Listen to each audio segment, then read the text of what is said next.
Assalamu alaikum, dear viewers. Today we will see activity 4.3.7 and it's from the English textbook of class 9.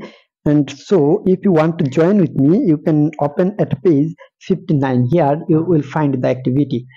If I go to the textbook, I can show this in this way.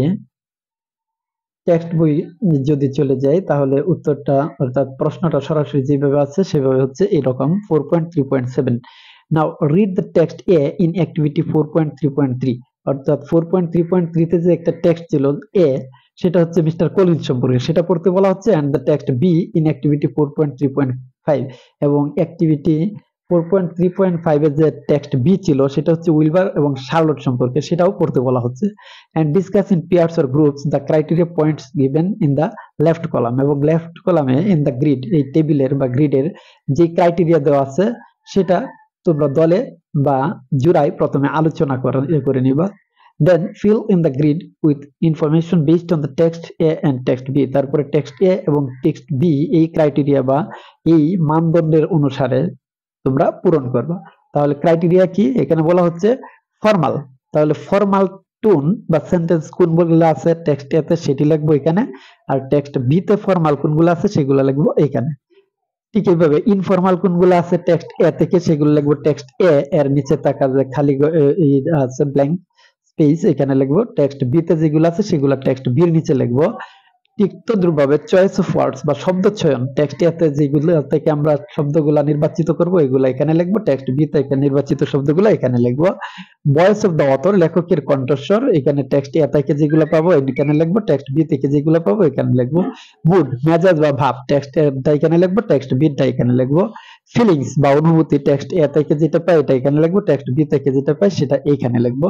এই কাজগুলো আমরা কিভাবে করব চলো সরাসরি দেখে নিই। Let's see our answer directly. চলো আমাদের উত্তরটা সরাসরি দেখে নিই।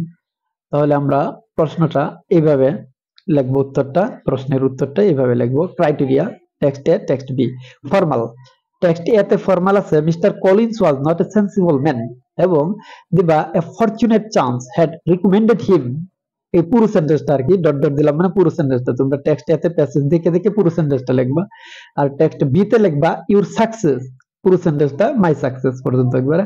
পরে ইউর ফিউচার ইজ অ্যাসিওরড, তোমার ভবিষ্যৎ সুনিশ্চিত। যেখানে ডট ডট নাই বোঝা গেল এটুকু দিলেই হবে, আর যেখানে ডট ডট আছে বোঝা গেল প্যাসেজ দেখে, অর্থাৎ টেক্সট বই খুলে প্যাসেজ দেখে ওই ডট ডটের জায়গায় যেটা আমি বাদ রাখলাম ওইটা দেখে দেখে লিখতে হবে। তারপরে বি ইনফর্মাল বা অনানুষ্ঠানিক, but little assisted by education or society. এবং 2 number a good deal counteracted by the self conceit of a weak head, informal. এবং ইনফর্মাল টেক্সট বি থেকে নিবা but I feel peaceful, you will live secure and safe Wilbur. তারপরে choice of words, শব্দ চয়ন, sensible, humility, deficiency, respect, veneration, self conceit, fortunate, chance, এগুলা।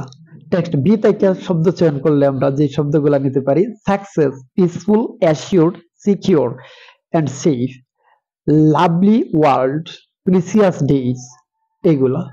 আর voice of the author, লেখকের কণ্ঠস্বর যদি আমরা আইডেন্টিফাই করি টেক্সট এ থেকে, the voice of the author in the text is very critical and negative. এই পাঠে বা টেক্সটে লেখকের কণ্ঠস্বর খুবই সমালোচনাপূর্ণ এবং নেতিবাচক। ইট ইজ এভিডেন্ট, এটা স্পষ্ট হয় through the uses of some words or phrases like, কিছু শব্দ এবং শব্দগুচ্ছের ব্যবহার, যেমন নট এ সেন্সিবল ম্যান মানে বিচক্ষণ ব্যক্তি না, ডেফিসিয়েন্সি অফ নেচার চরিত্রে ত্রুটি বিচ্যুতি, ইলিটারেট এন্ড মাইজারলি ফাদার অশিক্ষিত এবং কৃপণ পিতা, and self concept of a weak man এবং একজন দুর্বল ব্যক্তির আত্মহমিকা, অফ এ উইক হেড। এখানে আছে হেড কথাটা, তোমরা হেডই দিয়ে নিও, of a weak head.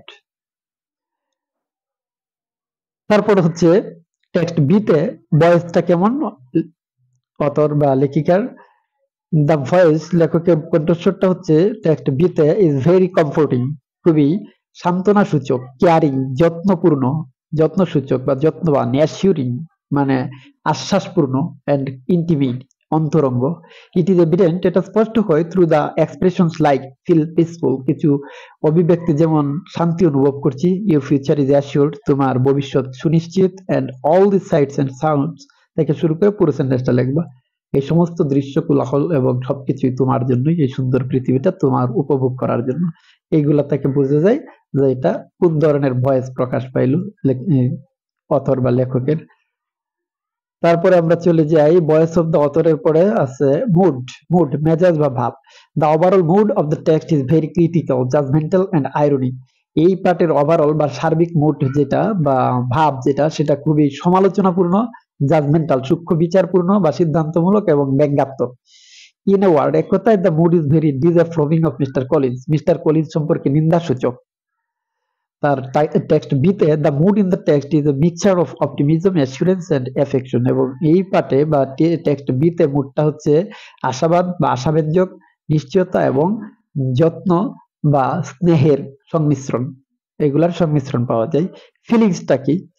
While reading the text, the readers may feel a negative aspect of the character of Mr. Collins. পাঠটি পড়ার সময়ে পাঠকরা মিস্টার কলিন্সের চরিত্র সম্পর্কে নেতিবাচক দিক বা ধারণা লাভ করতে পারে বা ধারণা ভূত করতে পারে। While reading the text B পড়ার সময় the readers may feel a positive aspect. পাঠকরা ইতিবাচক ধারণা অনুভব করতে পারে। They may feel a great love, care, affection and protection towards Wilbur. উইলবারের প্রতি তারা ব্যাপক ভালোবাসা, যত্ন, স্নেহ এবং নিরাপত্তা এইগুলা বোধ করতে পারে।